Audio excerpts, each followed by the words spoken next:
ಭಗವಂತ ಯಾವ ಕ್ಷಣದಲ್ಲಿ ಒಂದು ವಸ್ತುವನ್ನು ಸೃಷ್ಟಿ ಮಾಡಬೇಕು ಅಂತ ಬಯಸಿದನೋ ಆ ಕ್ಷಣದಲ್ಲಿಯೇ ಆ ಜಗತ್ತಿನ ಸೃಷ್ಟಿಯಾಗ್ತಿದೆ. ನಂತರದ ಕ್ಷಣವೂ ಅಲ್ಲ, ತಾನು ಬಯಸಿದ ಕ್ಷಣದಲ್ಲಿಯೇ ಆ ವಸ್ತುವಿನ ಸೃಷ್ಟಿಯಾಗ್ತದೆ. ಅದು ಭಗವಂತನ ಇಚ್ಛೆಯ ಅಪೂರ್ವವಾದಂತಹ ಒಂದು ಅಚಿಂತ್ಯವಾದಂತಹ ಶಕ್ತಿ.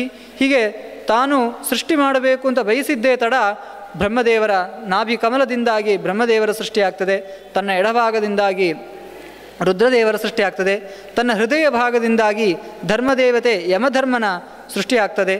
ಮುಖದಿಂದಾಗಿ ಸರಸ್ವತೀ ದೇವಿಯ ಸೃಷ್ಟಿ. ಹೀಗೆ ತನ್ನ ಅವಯವಗಳಿಂದಾಗಿ ಅನೇಕ ದೇವತೆಗಳ, ಪಾರ್ವತಿಯ ಸ್ವರೂಪದಲ್ಲಿ ದುರ್ಗೆಯ ಸೃಷ್ಟಿ, ಸಾವಿತ್ರಿ ದೇವಿಯ ಸೃಷ್ಟಿ, ಮನಸ್ಸು, ರತಿ, ಹೀಗೆ ಅನೇಕ ದೇವತೆಗಳ ಸೃಷ್ಟಿಯನ್ನು ಭಗವಂತ ಮಾಡ್ತಾನಂತೆ.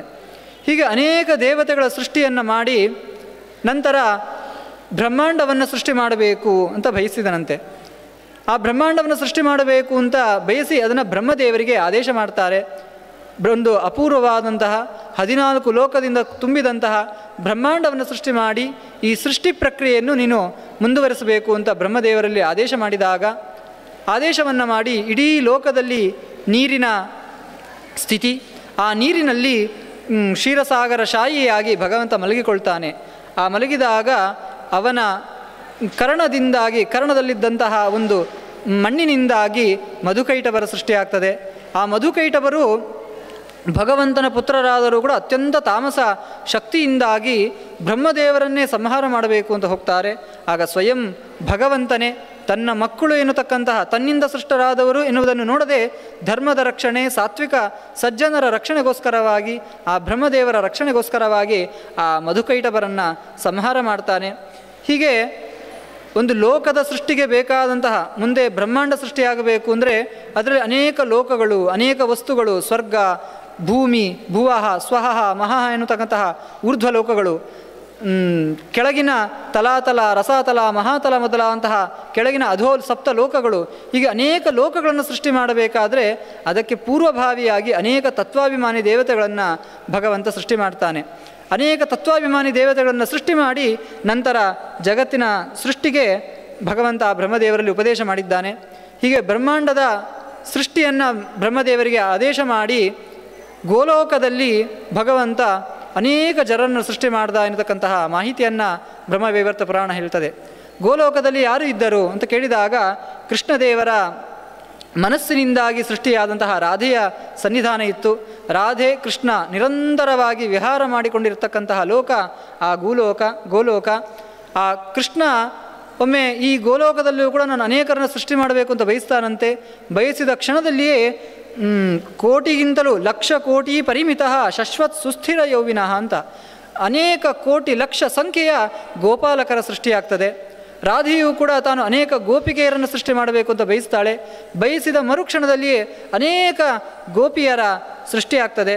ಹೀಗೆ ಯಾವಾಗ ಗೋಪಾಲಕರು ಗೋಪಿಯರ ಸೃಷ್ಟಿಯಾದರೂ ಪುನಃ ಕೃಷ್ಣ ಆ ಇಡೀ ಗೋಲೋಕದಲ್ಲಿ ಅತ್ಯಂತ ಸಾತ್ವಿಕವಾದಂತಹ ಒಂದು ಚೈತನ್ಯ ಓಡಾಡ್ತಾ ಇರಬೇಕು ಅಂಥೇಳಿ ತನ್ನ ರೋಮಗಳಲ್ಲಿ 30 ಕೋಟಿ ಪರಿಮಿತ ಕಮನೀಯೋ ಮನೋಹರ ಅಂತ ತನ್ನ ರೋಮಕೂಪಗಳಿಂದಾಗಿ ಅನೇಕ ಸಂಖ್ಯೆಯ ಗೋವುಗಳನ್ನು, ಹಸುಗಳನ್ನು ಸೃಷ್ಟಿ ಮಾಡ್ತಾನೆ. ಹೀಗೆ ಗೋಲೋಕ ಅಂತ ಹೆಸರು ಬರಲಿಕ್ಕೆ ಕಾರಣ ಅಲ್ಲಿ ಇಡೀ ಲೋಕದಲ್ಲಿ ಸಾತ್ವಿಕವಾದಂತಹ ಹಸುಗಳು, ಕಾಮಧೇನು ಸಂಚಾರವನ್ನು ಮಾಡ್ತಾ ಇರ್ತವೆ. ಅವುಗಳನ್ನು ನೋಡಿಕೊಳ್ಳುವುದಕ್ಕೋಸ್ಕರ ಗೋಪಾಲಕರು, ಗೋಪಿಯರು, ಹೀಗೆ ಗೋವಿನ ಸಂಬಂಧದಿಂದಲೇ ತುಂಬಿದ ಲೋಕ ಆದ್ದರಿಂದಾಗಿ ಅದಕ್ಕೆ ಗೋಲೋಕ ಎನ್ನತಕ್ಕಂತಹ ಹೆಸರು. ಹೀಗೆ ಆ ಗೋಲೋಕದಲ್ಲಿ ಭಗವಂತ ಅನೇಕ ಗೋವುಗಳನ್ನು, ಗೋಪಾಲಕರನ್ನೆಲ್ಲ ಸೃಷ್ಟಿ ಮಾಡಿದ ನಂತರ ಬ್ರಹ್ಮದೇವರಿಂದಾಗಿ ಈ ಜಗತ್ತಿನ ಸೃಷ್ಟಿ ಪ್ರಾರಂಭ ಆಗಿದೆ. ಮೊದಲು ಪ್ರಾರಂಭದಲ್ಲಿ ಪೃಥಿವಿಯ ಸೃಷ್ಟಿಯಾಗಿದೆ. ಸಸ್ರಜೆ ಪೃಥಿವೀಮಾದವು ಮಧುಕೈಟಭ ಮೇಧಸ. ಆ ಮಧುಕೈಟಭರ ಸಂಹಾರದಿಂದಾಗಿ ಉಪಲಬ್ಧ ಇದ್ದಂತಹ ಆ ಮೇಧಸ್ಸಿನಿಂದಲೇ ನೀರಿನ ಮೇಲೆ ಪೃಥಿವಿಯ ಸಪ್ತದ್ವೀಪ ವಸುಂಧರ ಅಂತ ಹೇಳುವ ಹಾಗೆ 7 ದ್ವೀಪ 7 ಸಾಗರದಿಂದ ಕೂಡಿದಂತಹ ಈ ಪೃಥಿವಿಯ ನಿರ್ಮಾಣ ಆಗಿದೆ.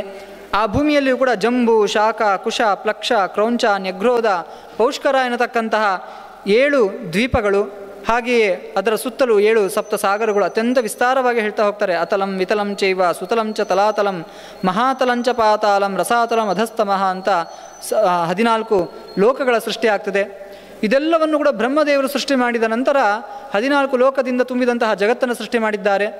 ಸೃಷ್ಟಿ ಮಾಡಿದ ನಂತರ ತಮ್ಮ ಮುಂಭಾಗದಿಂದಾಗಿ ಧರ್ಮವನ್ನು, ತಮ್ಮ ಹಿಂಭಾಗದಿಂದ ಅಧರ್ಮವನ್ನು, ಧರ್ಮಾಧರ್ಮದ ವ್ಯವಸ್ಥೆಯನ್ನು ಸೃಷ್ಟಿ ಮಾಡ್ತಾರೆ.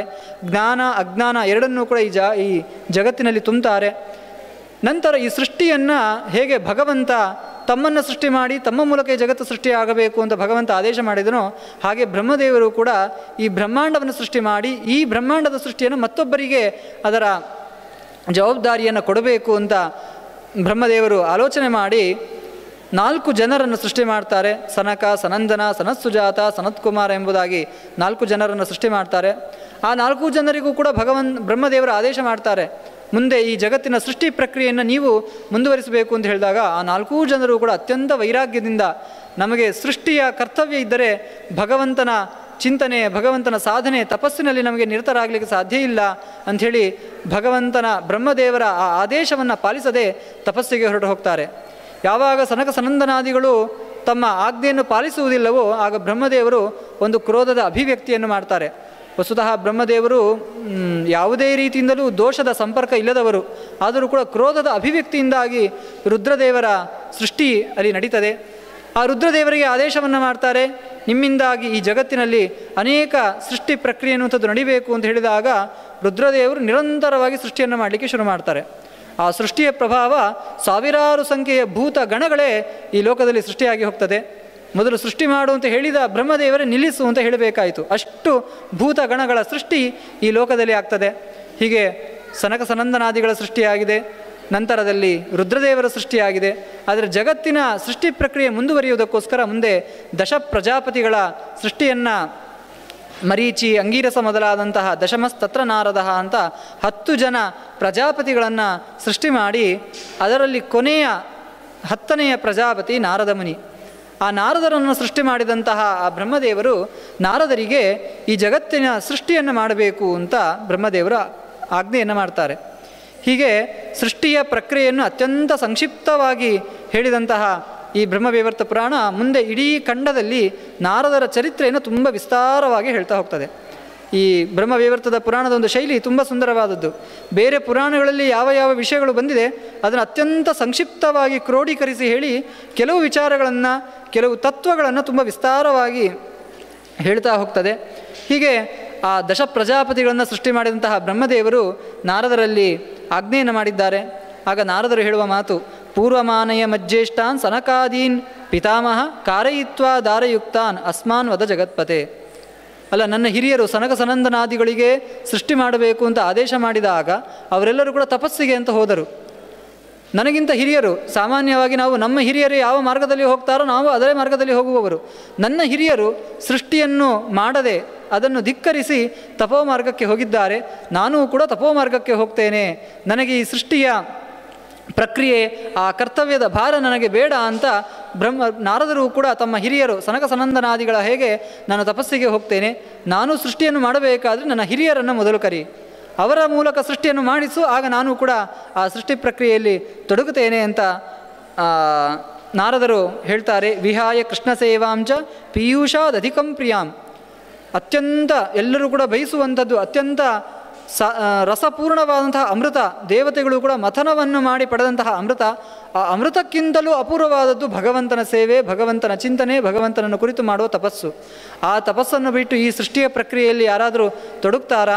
ಅದರಿಂದಾಗಿ ನಾನು ತಪಸ್ಸಿಗೆ ಹೋಗ್ತೇನೆ, ಭಗವಂತನ ಅನುಗ್ರಹವನ್ನು ಪಡೆಯುವ ಸಾಧನೆಯಲ್ಲಿ ನಾನು ತೊಡಗ್ತೇನೆ, ಅದರಿಂದಾಗಿ ನನಗೆ ಸೃಷ್ಟಿಯ ಆದೇಶವನ್ನು ಮಾಡಬೇಡ ಅಂತ ನಾರದರು ಕೇಳಿಕೊಂಡಾಗ ಆಗ ಬ್ರಹ್ಮದೇವರಿಗೆ ಹೇಗೆ ಹಿಂದೆ ಸನಕ ಸನಂದನಾದಿಗಳಿಗೆ ಆದೇಶ ಮಾಡಿದರೂ ಅವರು ಧಿಕ್ಕರಿಸಿದರು, ಹಾಗೆ ಈ ನಾರದನು ಕೂಡ ನನ್ನ ಮಾತನ್ನು ಧಿಕ್ಕರಿಸ್ತಾ ಇದ್ದಾನೆ ಅಂಥೇಳಿ ಶಾಪವನ್ನು ಕೊಡ್ತಾರೆ. ಕ್ರೀಡಾ ಮೃಗಶ್ಚ ತ್ವಂ ಸಾಧ್ಯ ಯೋಷಿದ್ ಲುಬ್ಧೋಶ್ಚ ಲುಂಪಟಃ ಸ್ಥಿರ ಯೌವನಯುಕ್ತಾನಾಂ ರೂಪಾಢ್ಯಾನಾಂ ಮನೋಹರಃ. ಸ್ತ್ರೀಯರನ್ನು ತುಂಬ ನಿಂದನೆ ಮಾಡ್ತಾನೆ ನಾರದ. ವಿವಾಹ ಆಗುವಂಥದ್ದು, ಸಂಸಾರ, ಆ ಸಂಸಾರದಲ್ಲಿ ಅನೇಕ ಭಾರಗಳನ್ನು ವಹಿಸಬೇಕು, ಇದೆಲ್ಲವೂ ಕೂಡ ಕಷ್ಟಕರವಾದದ್ದು ಅಂತ ಯಾವಾಗ ಆ ಸ್ತ್ರೀ ಧರ್ಮವನ್ನು ನಿಂದನೆ ಮಾಡಿದನೋ ಆಗ ಬ್ರಹ್ಮದೇವರಿಗೆ ಕೋಪ ಬರ್ತದೆ. ಲೋಕದಲ್ಲಿರ್ತಕ್ಕಂತಹ ಪ್ರತಿಯೊಂದು ಸೃಷ್ಟಿಯಲ್ಲಿಯೂ ಕೂಡ ಒಂದು ಅಪೂರ್ವವಾದಂತಹ ಶಕ್ತಿ ಇದೆ, ನೀನು ಸೃಷ್ಟಿಯನ್ನು ಧಿಕ್ಕರಿಸಿ ನೀನು ಕೇವಲ ತಪಸ್ಸಿಗೆ ಹೋಗುವಂಥದ್ದು ಅದು ಧರ್ಮ ಆಗುವುದಿಲ್ಲ ಅಂಥೇಳಿ ಗಂಧರ್ವಾಣಾಂಚ ಸುವರಃ ಸುಸ್ವರಶ್ಚ ಸುಗಾಯನಃ.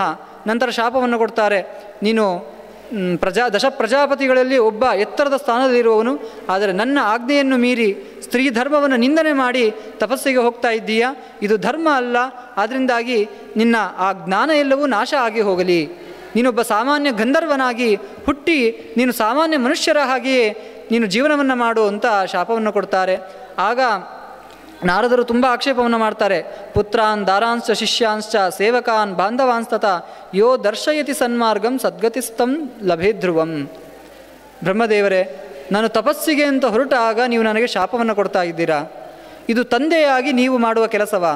ತಂದೆ ಅಂದರೆ ಯಾರು? ತಾಯಿ ಅಂದರೆ ಯಾರು? ತುಂಬ ಸುಂದರವಾಗಿ ನಾರದರು ಹೇಳ್ತಾರೆ. ಸಖಿಂ ಗುರು ಸಖಿಂ ತಾತಃ ಸಖಿಂ ಸ್ವಾಮಿ ಸಖಿಂ ಸುತಃ. ಗುರು ಅಂದರೆ ನಮಗೆ ವಿದ್ಯೆಯನ್ನು ಉಪದೇಶ ಮಾಡುವವರು. ಗುರುಗಳು ಅಂದರೆ ಯಾರು? ಕೆಟ್ಟ ವಿದ್ಯೆಯನ್ನು ಕೊಡುವವರು ಗುರುಗಳಲ್ಲ. ಯಾರು ಒಳ್ಳೆಯ ಜೀವನದ ಉದ್ಧಾರಕ್ಕೆ ಕಾರಣವಾಗ್ತಕ್ಕಂತಹ ಒಳ್ಳೆಯ ವಿದ್ಯೆಯನ್ನು ಕೊಡ್ತಾರೆ ಅವರು ನಿಜವಾದ ಗುರು.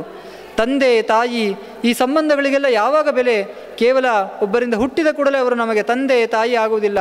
ನಮಗೆ ಸಾತ್ವಿಕ ಗುಣಗಳನ್ನು, ಸಾತ್ವಿಕ ವಿದ್ಯೆಯನ್ನು, ನಮ್ಮನ್ನು ಯಾರು ಒಳ್ಳೆಯ ಮಾರ್ಗದಲ್ಲಿ ಕರೆದುಕೊಂಡು ಹೋಗ್ತಾರೆ ಅವರು ನಿಜವಾದ ಗುರುಗಳು, ಅವರು ನಿಜವಾದ ತಂದೆ, ಅವರು ನಿಜವಾದ ತಾಯಿ. ಸಖಿಂ ಸುತಃ ಮಕ್ಕಳು ಕೂಡ ನಮ್ಮನ್ನು ಯಾರು ಒಳ್ಳೆಯ ಮಾರ್ಗದಲ್ಲಿ ಕರೆದುಕೊಂಡು ಹೋಗ್ತಾರೆ, ವೃದ್ಧಾಪ್ಯ ಕಾಲದಲ್ಲಿಯೂ ನಮ್ಮಿಂದ ಒಳ್ಳೆಯ ಕೆಲಸಗಳನ್ನು ಮಾಡಿಸಿ ನಮ್ಮನ್ನು ಧರ್ಮ ಮಾರ್ಗದಲ್ಲಿ ಯಾರು ಕರೆದುಕೊಂಡು ಹೋಗ್ತಾರೆ ಅವರು ನಿಜವಾದ ಮಕ್ಕಳು.